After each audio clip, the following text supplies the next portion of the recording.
Connect the dots. There's a great deal of speculation about what will be included in the Star Wars movies to come. The Force Awakens was a box office juggernaut. But even more than that, it succeeded in awakening the beast of Star Wars fandom. I'll include myself among the number of people who had soured on Star Wars after subsequent viewings of the prequels, and I think we were all concerned that the new Star Wars movies would be too little, too late. As it turned out, they were just the right amount, at just the right time.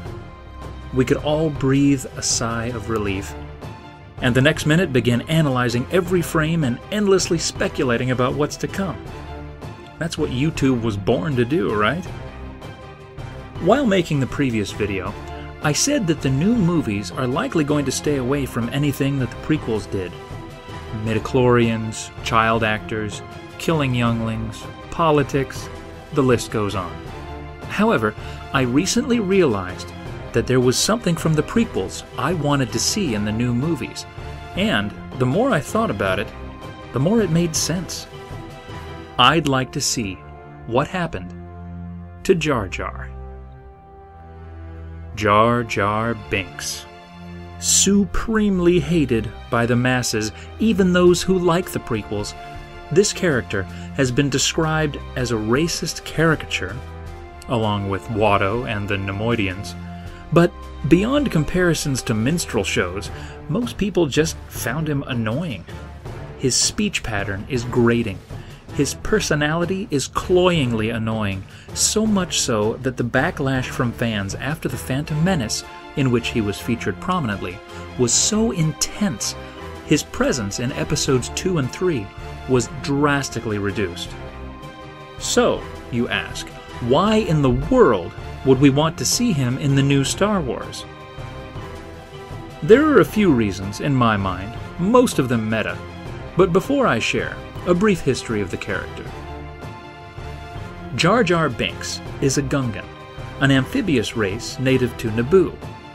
Exiled from his own people for clumsiness, causing one or two itty-bitty accidenti, in his words, he runs into Qui-Gon as the Trade Federation is invading Naboo and tags along with he and Obi-Wan as they rescue the Queen, meet and recruit Anakin, and then return to Naboo to expel the droid army, at which point Jar Jar convinces the Queen to use the Gungans as cannon fodder.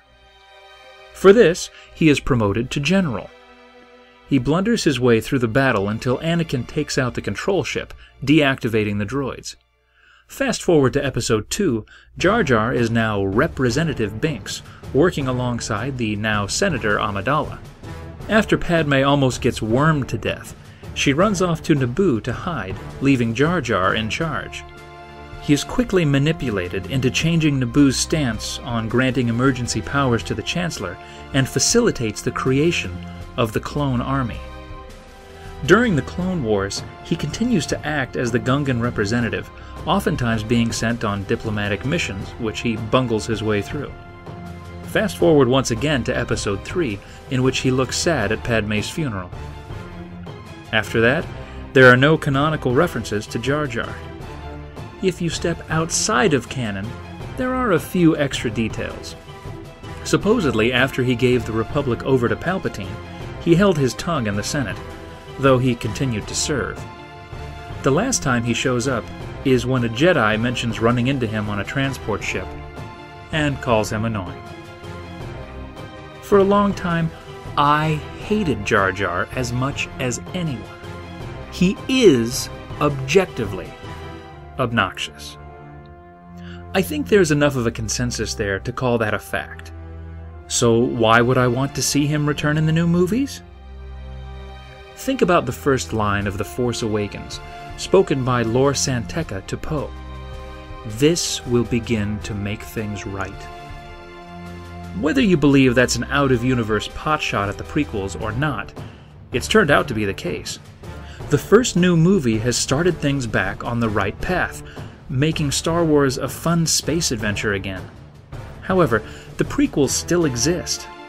So what if the new movies are not only an attempt to reinvigorate the Star Wars franchise, but to right the supposed wrongs of the prequels. If so, what bigger mascot is there for the prequels' failure to hit their mark than our Gungan senator? Well, maybe Anakin himself, I guess, but stay with me here. Besides, Anakin has already been redeemed as a good character before the prequels were even made, because Darth Vader is totes awesome, according to, like, everyone. Poor Jar Jar wasn't so lucky. By the time Episode 9 rolls around, he'll have been the most universally hated character in the Star Wars universe for 20 years. That's still canon anyway. There's lots to hate in the old expanded universe. Alright, you say, so you think Binks should be brought back from the brink. How could you even do that without pissing everybody off again? That was an excellent question I just made you ask me. In order to make Jar Jar work, you have to not only take into account what we know of the character in the films, but, like in the opening line, make sly acknowledgments to the meta-history of the character. Given what he helped to bring about in the prequels movie universe, he may have suffered similar derision in-universe as well.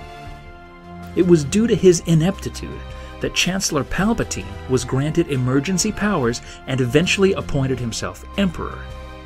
Imagine the weight of the entire galaxy's suffering placed on your shoulders. It would be unfair to judge Jar Jar so harshly. He wasn't the only one to allow the Empire to rise. However, he was the one most prominently featured in the Senate at the tipping point. That would make him the perfect scapegoat in all the history books. So imagine you're Jar Jar Binks. You make a single mistake, and now there's a galactic war, an evil regime, and an incomprehensible loss of life. Would you feel good about that? Probably not.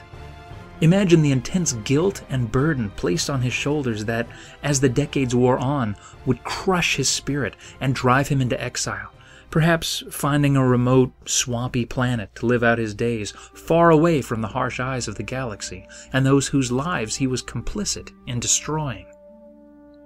Now, it's 60 years later, and some young resistance fighters arrive on his doorstep by happenstance.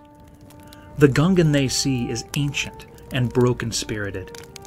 The girl, who appears to be a Jedi Knight, judging by her black gi and lightsaber, is shocked to find a Gungan, as she thought they'd all been wiped out decades ago. Her companion is nervously looking out the window. They're being followed. They don't have much time. The Gungan says he doesn't involve himself in the affairs of the galaxy. Not anymore. His speech pattern is less exaggerated, but still has some hints of the Gunganese basic dialect. The two reveal their plight and describe what they're up against and what they're fighting for.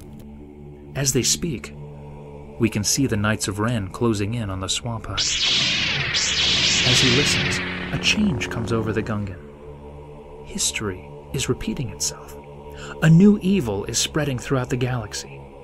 This girl might be able to stop it, but not if she dies here. Perhaps it is at last time to act. Perhaps, after a lifetime of regret and isolation, there is a chance for redemption. The Gungan motions to the young Jedi that he's heard enough and will help them.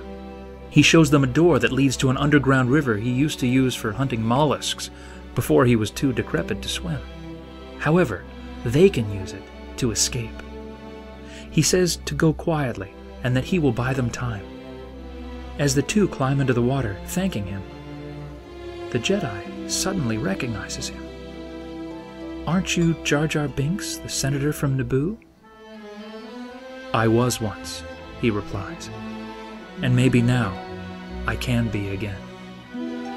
With that, the two swim away, and Jar Jar sits in the middle of the room, a calm serenity passing over him as the knights cut their way through the walls of his hut with their swords. He reaches into his vest, revealing a thermal detonator, which he ponders for a moment, then activates.